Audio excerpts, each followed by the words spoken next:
for the revelation and the, I would say, the reality that something else is going on here. So let me introduce everybody on the panel, and then we'll jump into a discussion here. My good friend, Susan Kornacki, has had ET contact for a long time, probably your whole life. She is, I feel she's one of the people who've really been able to integrate that consciousness, that ultra-dimensional consciousness into the human experience. And I think you're one of the bridges here on planet Earth. So thank you. Thank you for joining us. Andrew Murray is making his way onto this scene here with amazing science. Amazing science that, little I've heard, proves that, you know, we're not a freak of nature. This is not the only place that life exists, but life is abundant throughout the cosmos. And there's physics and science and cosmic biology that proves it's everywhere, you know, and who we are, we don't have to consider ourselves some accidental race that suddenly showed up here and don't know who we are or what to do with ourselves. So hopefully Andrew will be talking about that. Michael Cremo, of course everybody knows Forbidden Archeology, investigations into the anomalous finds that don't make sense according to what we think science, anthropology, the story that we've been given here to say, oh, this is who you are, and that's what you gotta believe, because there's so much more happening here that we need to know the truth about. And we need to start to integrate this next level of consciousness. We need to know the truth so we can know who we are and know where we're going. So I think Michael has a really good outline for that type of approach. Would you say that, Michael?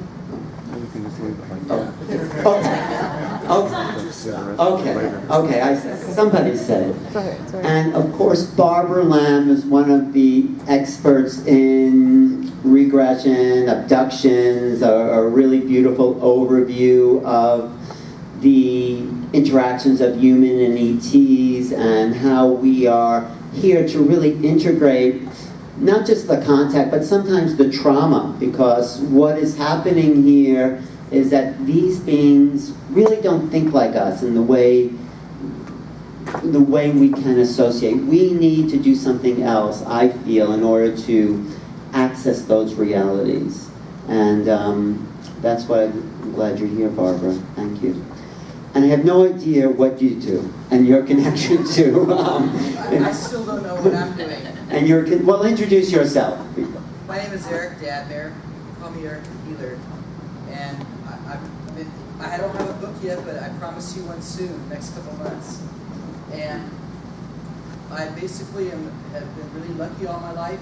I have a diverse background. My father's Iranian, my mother's Norwegian. And I was born here in California, Sacramento. I grew up in Iran. I speak Farsi and Norwegian. And I studied French and German in school. And I learned Spanish in LA. And I relearned Farsi in LA. What's your ET connection here? My ET connection is, as a kid, I felt that I was always interested in all the cartoons of the UFOs. And then I realized that I was flying in my sleep and going to these places at night, trying to tell my mom in the daytime, Mom, I can fly. And she'd laugh at me and she said, show me. You know, and I'm like, you know, I was doing it, you know. And I knew that the trigger point for me was when we went to the moon in the late 60s and they didn't release information of what they found. And I had to work backwards to figure out what we found. And that there's, you know, go to YouTube and type in Nazi base on moon and Mars, or pyramids and Stonehenge on moon and Mars. And you see in advanced cultures that destroy themselves with high technology. And you realize that, and that was a trigger point for me as a kid. Then growing up, I came back when I was 9 and grew up here. They tried to say I was slow in class. And my parents laughed and said, Eric's slow? He's just probably bored. And they tested me at Johns Hopkins, and I was off the scale with a 175 IQ. Okay, we'll get to it. And I went from there. You're probably part ET. Yeah, probably. But that's basically it. That's my ET connection. And I went to Switzerland to meet Billy Meyer, and I met Barbara at the UFO conferences in the 80s, and I met working with Michael Cremo and other, I met many speakers, and I met people connected in the field, in the UFO field, and I kept seeing them every decade, and they remember me because I'm like, blah, blah, blah. So. Okay, well, thank you. We'll get into that, blah, blah, blah. And I'm really happy that you could be an MC to this panel. Yeah. And I get to sit down and be MC. Good. You relax into your emceeing. Try to relax. It's like, because integration is part of our evolution. I'll give you a free copy, so next time you can introduce me. Okay, a free copy of... My book that's coming out. Okay, we'll get to that. But let's get to... Thank you. I think, like I said, we all know this is going on there. The real question is, how do we integrate those realities, this is the approach I take, into our current way of thinking?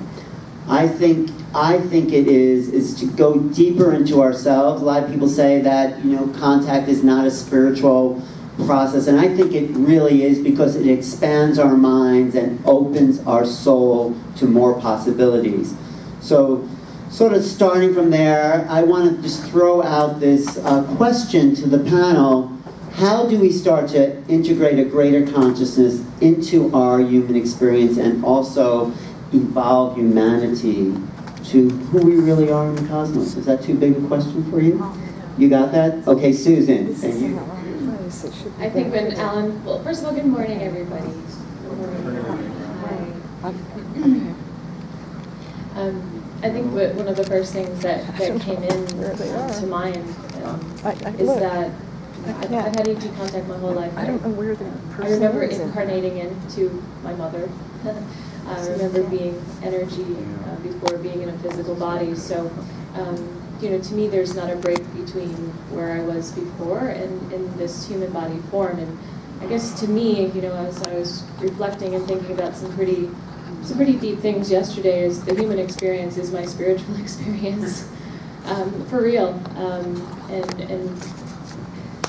And it's something that I'm seeing as human beings, as we're at this conference and, you're in the world of talking about extraterrestrials and talking about the government and talking about, who's good, who's bad, who's got this agenda and who's that. And, to me, I was a little sad last night because if there's a disheartening in the sense of we get so intellectual about who's who, what, that our capacity to feel our own amazing humanness, this human body that we have, we can experience tremendous sadness. You lose a parent, you lose a child, you lose a love. My goodness, the capacity that this body has. We cry, we shake, we hug. So we can also experience this amazing joy and ecstasy. So to me, I look at this body is really an amazing vessel for the human experience, and I call it our organic spaceship. And I believe, and again, because of how I came in and I look at my life, I've lost my mom when I was younger, and I actually almost lost my father in the same time that my mother was diagnosed with a terminal illness. So, it is about love and light in a lot of different ways, and it's also about our ability to really feel our feelings, feel ourselves, and our wholeness. That is our amazing connecting point that we have with each other. How do you integrate that into the ET contact that you have, this, raw human expression, which I think a lot of contactees are, in a sense, are more sensitive to the human emotion, but how do you integrate that to this other? Talking about it and not being quiet. And I look at it as like a feedback, feed-forward loop as well. And being able to, when I say I go back and forth, and it's not because they're polarized. It's just, one is in a different density than the other, and so you're always working to weave them back and forth. And again, to bring those connections in, and really to be able to communicate and talk about it. My sister had, I'm the youngest of 5 in my family, my sister had contact, my other brothers didn't. And, so it was strange in the sense of I'd be talking about what happened, and they'd look at me and say, oh yeah, there she goes again, right? But my sister would have it. So, what I realized is that I have a purpose on this, I have a couple of different purposes, but one of them is to create that bridge and do it in a very grounded way, but do it in the human experience way, not to talk about it that it's something out there or something over here, that it really is just about, for me, my contact is about really being more human,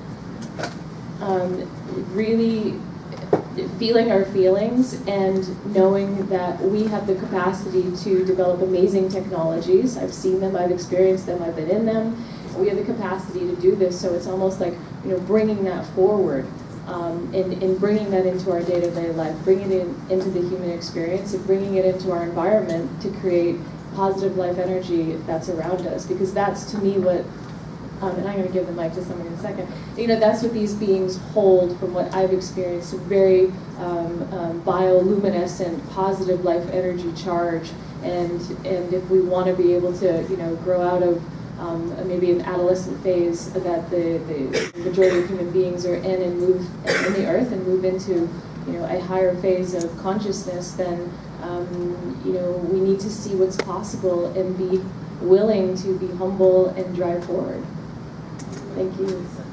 Thank you, Susan, for being such an honest human, and sharing that human experience. And I think you actually made a good point. Like, what I got also is that the universe is not out there. The galaxy is not out there. It's right. This is the universe. We are a microcosm. So with that, I'd love Andrew to expand upon those concepts and talk about, in a sense, life throughout the universe. Thank you.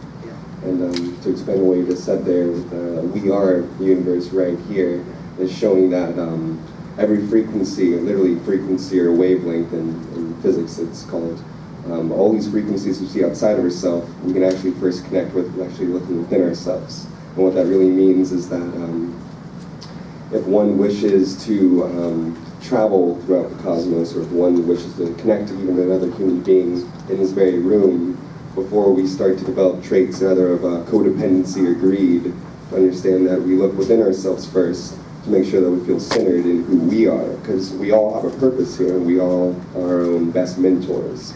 It's the mentality that whether it's through art or through physics or metaphysics, we can all gain the proper tools that we all need to then interact with beings that are more or less able to do telepathy or instantaneous healing.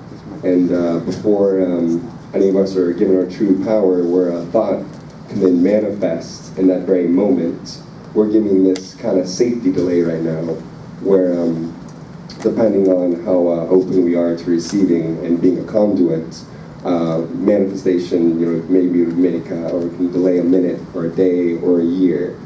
But there eventually is a point where we'll be able to actually manifest on the spot. And if there's a stray thought, that is more or less just the mind playing games. There's honestly a danger that we could actually manifest that can not only manifest something that could then honestly harm ourselves and potentially another being.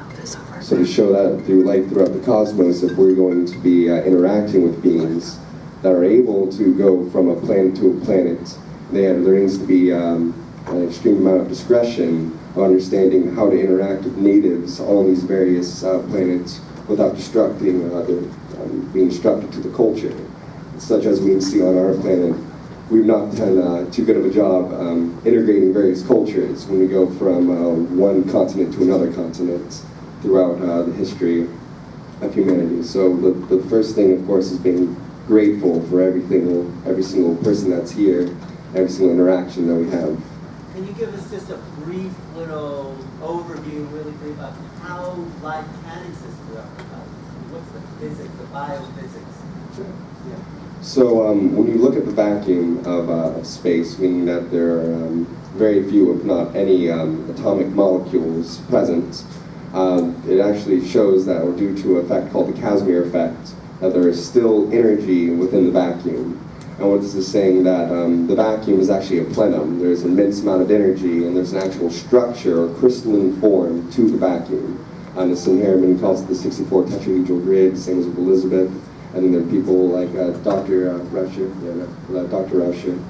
There are people like Dr. Kesh who are also looking into these unified field theories, and there are many other people. So it's showing that throughout the cosmos, wherever you are at, there's an infinite amount of potential in the vacuum, and that from the singularities of the vacuum, this is where energy actually, or life, biology, stems from. And we see this in biology when cells go through mitosis and start to divide. They have to get to a 64 divisions before they break off to the next division. So it's showing that biology itself is following the structure of the vacuum. So life should exist everywhere, according to this theory. Well, we do know that there are organisms that can travel through the vacuum of time or through the vacuum without being destroyed, such as mycelia spores can actually live in the vacuum of space. And there's also a very odd-looking creature that honestly looks a little bit robotic, but it's in most of the water on Earth. And this creature can also live in the vacuum of space for months at a time. What's that creature called? I forgot the exact name. It's a very interesting name. Water bear. The slang term is the water bear. It's a fascinating creature. And that's in all the water. And most of the water, yeah. But it is the main thing to talk about the mushroom spores. It does seem that our planet was highly affected and catalyzed by mycelia that came to our planet and actually inoculated the Earth, as the mushroom or the spores are the largest organisms on the planet. And one of the largest ones actually in Oregon. It's inoculated the ground. Okay, we'll get back to. We'll get back to that. So we're really developing a sort of a connected theme of emotion and biology, and now a little history here of, in your work, Michael, how did the archaeological discoveries connect to this ET presence, and where do we take all that forward? Very good question. I was really surprised after my book Forbidden Archeology was published, first published in 1993, that I started getting invitations to speak at conferences dealing with UFOs and extraterrestrials. I mean, my book Forbidden Archeology dealt with archaeological evidence for extreme human antiquity. The idea that humans like us have always existed on this planet. We're not the recent byproduct of some purely materialistic evolutionary process. I mean, most scientists today would say humans like us first came into existence less than 200,000 years ago. But there's actually a lot of archaeological evidence, if you look into it, showing we've been here for tens of millions, even hundreds of millions of years. Of course, why isn't this evidence in the textbooks? It's because of what I call a process of knowledge filtration, whereby, evidence that doesn't conform to the dominant consensus in the world of science gets filtered out, gets suppressed, gets excluded, dismissed, ridiculed, and things like that. So I think that concept of knowledge filtration is what interested UFO and extraterrestrial researchers in my work, and it's why they started inviting me to their conferences. But there's a deeper connection there, because if we look at the archaeological evidence, one thing it does suggest is we need new explanations for our origins. We're not simply machines made of molecules, as most scientists now believe. And they think Richard Dawkins, a prominent English evolutionary scientist, said it very nicely. He said, we're survival machines, we're robot vehicles blindly programmed to preserve the selfish molecules known as genes.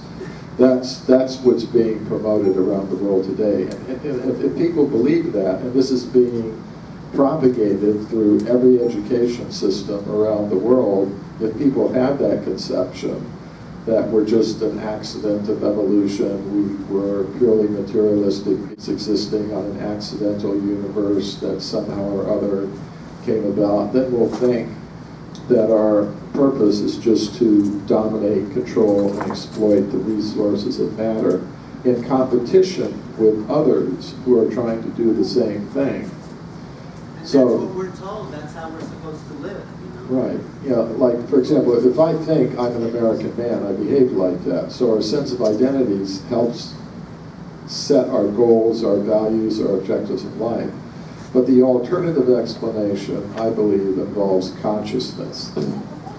And today, most scientists believe consciousness is a temporary byproduct of bioelectrical activity in the brain. It only exists as long as the chemicals in the brain are interacting. At the time of death, when the chemicals in the brain stop interacting, no more consciousness, no more love, no more emotion, nothing. I don't believe that. I think consciousness has its own separate existence. And in that sense, here's another connection. We're all extraterrestrials. None of us are from here. Every one of us is an extraterrestrial being. And if I'm talking to any one of you, I'm speaking to an extraterrestrial. So we have contact. Quite a bit of it. Okay, let's all go home. But we're all a bunch of extraterrestrials sitting here having this conference, speaking with each other. And there was some song some years ago about trying to find your way home. You know, so that's what we're all trying to do. But how do we, and this question I want to also ask everyone, what do we do it? How do we integrate it? How do we change the culture that is not open? Well, one way to do it is by what we're doing now. Privately meeting, gathering, working as individuals to increase our awareness of these things and making our own little personal networks. But I think if there's going to be societal change on a larger scale, there's going to have to be some changes in the education system, the public tax-supported education system, because the supporters of the now dominant views have managed to convince governments to give them a monopoly of the education system so that only their ideas can be taught. And this means that the new generations of scientists that are being trained, the young people who become interested in cosmology and biology and things like that, they have to go through the standard system. And if they have any alternative ideas whatsoever, they're going to be crushed out of their minds if they're going to pass through the education system that's now dominated in this way. But it is a fact that there are researchers, there are scientists who are exploring these alternative ideas, and I think they should be represented in the textbooks. You could say in the textbooks, today most scientists believe this, that, or the other, but there are some who may be in the minority today who believe other things and present it and then just let students make up their own minds about these things. So the problem with that is that the textbooks don't say scientists believe, they say this is how it is, and then we get Right.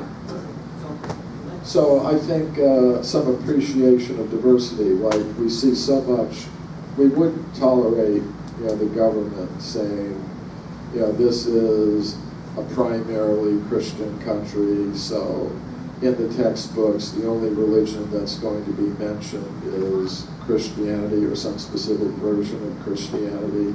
No, we say, no, this is a diverse country. There's a lot of people here, a lot of different faiths, and people who have no faith, atheists, and by the Constitution, everybody's got their right. We wouldn't tolerate saying you can only teach that one thing, but some or other right now, we are tolerating the idea that only one idea about the cosmos can be taught. Only one idea about the origin of life can be taught.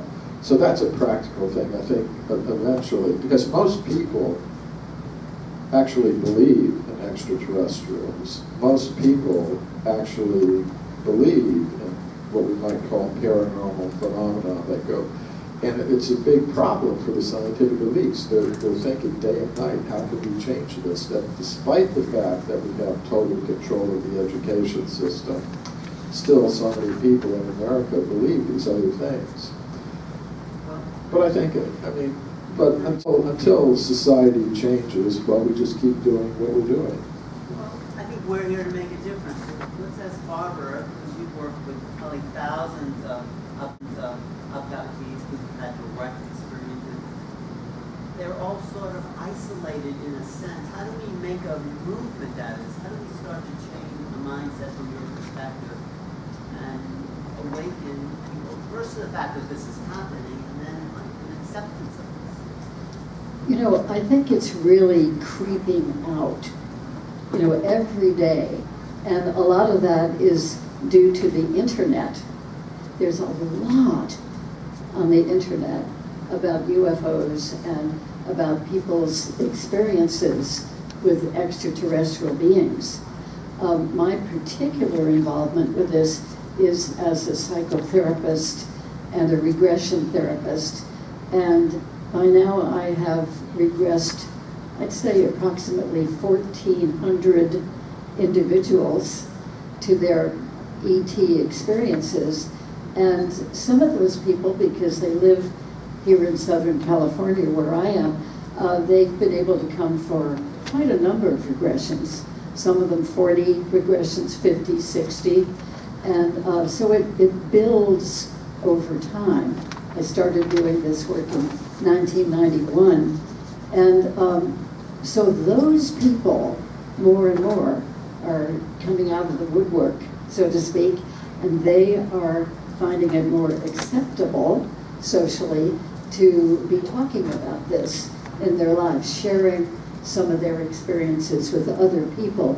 This is really, really different than in the 1990s, when people who would somehow find me, luckily, I think from my point of view as well, that they said, oh, I'm so relieved to have somebody who knows that this is true and who can validate it and whom I can talk to without being judged or ridiculed or thought to be crazy.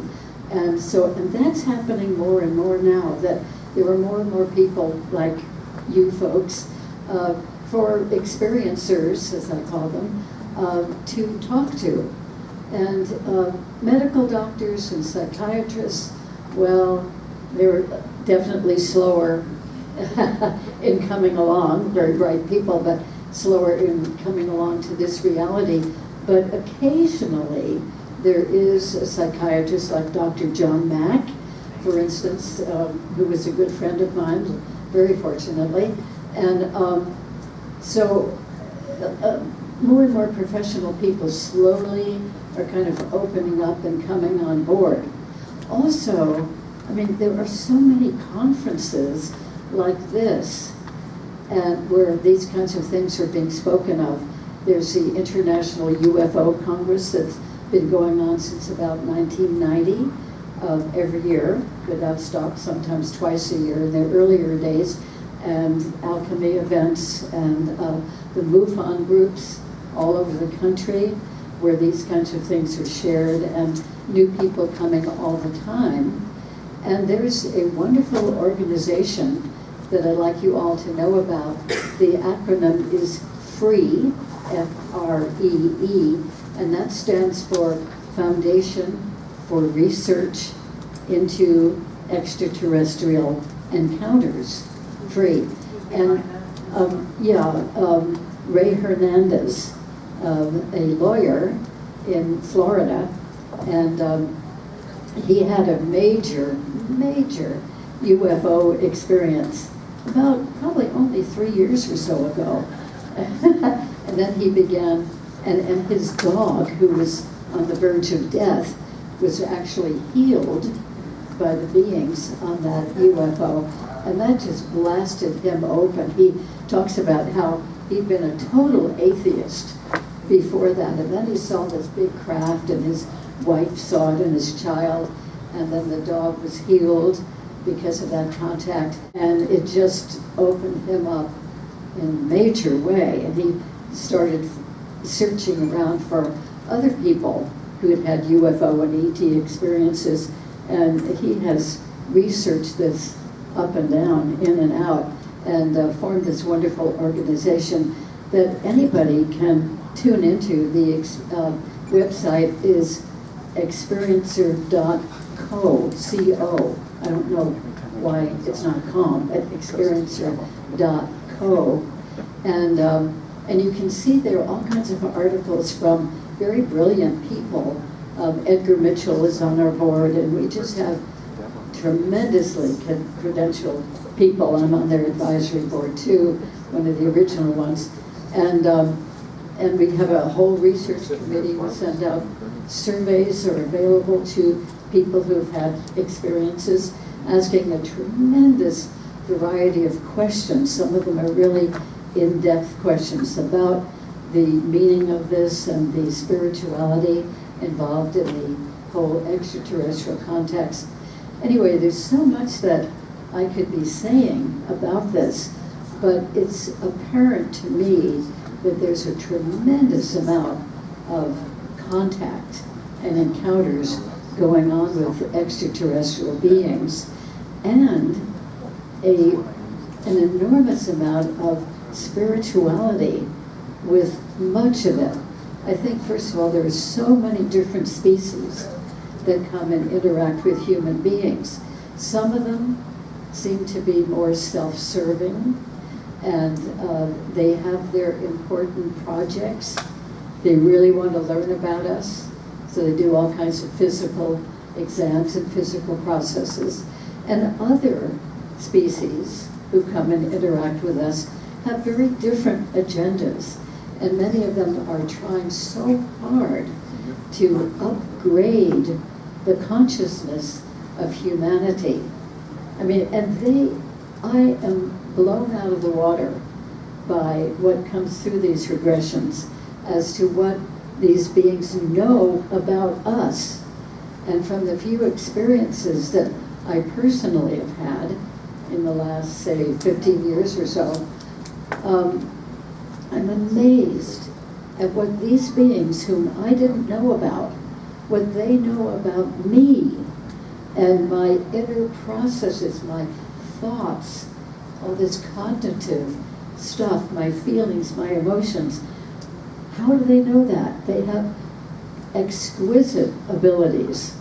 And we might relate to that a bit by thinking of our ability to do remote viewing and remote sensing, maybe even remote influencing. But they seem to do that just as a matter of course. So they know about us, and then they want to interact with us. And some of them teach us and train us and inspire us.